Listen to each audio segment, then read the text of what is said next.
दिल्ली में मुख्यमंत्री नायब सिंह सैनी ने खास मुलाकात की। बीजेपी राष्ट्रीय अध्यक्ष नितिन नवीन से उनकी मुलाकात हुई है। आपको जानकारी दे दें, हरियाणा को जल्द ही नया प्रदेश अध्यक्ष मिल सकता है। हरियाणा बीजेपी को दरअसल नया प्रदेश अध्यक्ष मिल सकता है। इसको लेकर अब कवायद तेज हो गई है। ये मुलाकात हुई है दिल्ली में। सीएम नायब सिंह सैनी ने खास मुलाकात की। बीजेपी राष्ट्रीय अध्यक्ष नितिन नवीन से उनकी मुलाकात हुई है। हरियाणा को जल्द ही नया प्रदेश अध्यक्ष, हरियाणा बीजेपी को नया प्रदेश अध्यक्ष मिल सकता है। इसको लेकर अटकलें अब चल रही हैं और इसी क्रम में एक महत्वपूर्ण मुलाकात हुई है। खास मुलाकात की तस्वीरें दिल्ली से सामने आई हैं। मुख्यमंत्री नायब सिंह सैनी दिल्ली पहुंचे और दिल्ली दौरे पर उन्होंने बीजेपी के राष्ट्रीय अध्यक्ष नितिन नवीन से मुलाकात की है। हरियाणा बीजेपी को नया प्रदेश अध्यक्ष मिल सकता है। इसको लेकर अब कवायद चल रही है और इसी क्रम में ये मीटिंग महत्वपूर्ण मानी जा रही है। क्या कुछ चर्चा हुई है दोनों नेताओं के बीच में, ये देखना होगा। इसकी जानकारी फिलहाल सामने नहीं आई है, लेकिन संभावना है कि हरियाणा बीजेपी को जल्द ही नया प्रदेश अध्यक्ष मिल सकता है।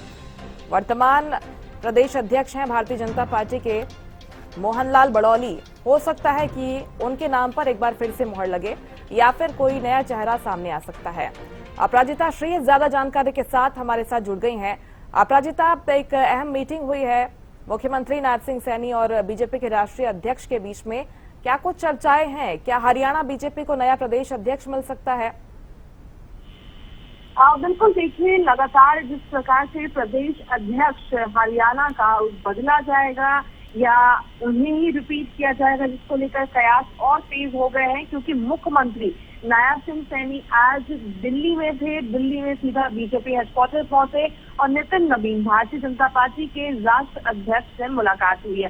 करीब 45 मिनट 50 मिनट के आसपास बातचीत हुई है।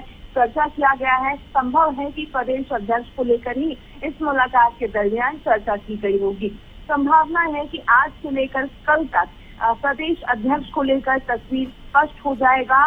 प्रदेश अध्यक्ष मोहनलाल कौशिक हालांकि रेस में जरूर चल रहे हैं कि संभावना है कि उन्हें वापस से रिपीट किया जाएगा। कारण विधानसभा चुनाव हो जाए, राज्यसभा चुनाव या फिर इसके अलावा निकाय चुनाव की हालिया बात करते हैं, तो लगातार उनके नेतृत्व में जिस प्रकार से बीजेपी विकास कर रही है और पार्टी भी मजबूत हो रही है, तो वो जो रेस में वो आगे चल रहे हैं। इसके अलावा कई और नाम भी चर्चाएं हो रही है, जैसे रेखा गुप्ता की बात कर लेते हैं। राज्यसभा सांसद है, महिला चेहरा है और साथ ही लगातार महिलाओं के सशक्तिकरण को लेकर भारतीय जनता पार्टी अग्रसर रहती है और एक संदेश भी जाएगा कि महिलाओं को भी आगे बढ़ाने का काम मोदी सरकार प्रदेश अध्यक्ष के तौर पर बनाकर कर रही है। तो एक सही संदेश भी विपक्ष के बीच में और जनता के बीच में जाती हुई नजर आएगी। इसके अलावा कुछ और नाम भी चर्चाओं में चल रहे हैं। हालांकि अब आखिरी मोहर तो राष्ट्रीय अध्यक्ष द्वारा ही लगाई जाएगी, मगर रेस में कई और नाम भी आगे चल रहे हैं। अब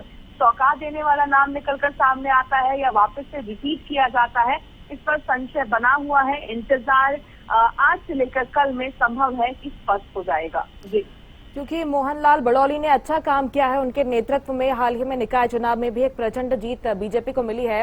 इसके साथ ही अगर उनके संगठन में काम को देखें अपराजिता, तो संभावना ज्यादा नजर आ रही है कि एक बार फिर से उनका चेहरा रिपीट हो सकता है और ये जिम्मेदारी उन्हें ही सौंपी जा सकती है।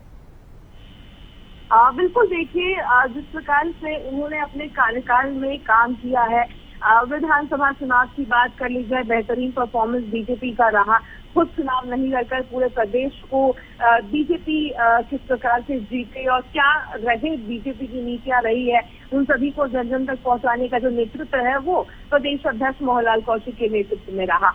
कामकाज बेहतरीन किया गया है, संगठन मजबूत करने में और भी ज्यादा काम किया उन्होंने, यानी लगातार काम किए गए हैं। तो उनका जो रिपोर्ट कार्ड है पॉजिटिव जरूर है, मगर अब नए चेहरे को मौका देती है ताकि और नई ऊर्जा प्रदेश में भारतीय जनता पार्टी के संगठन को मिल सके या वापस से उनके अनुभव को मद्देनजर रखते हुए रिपीट किया जाएगा।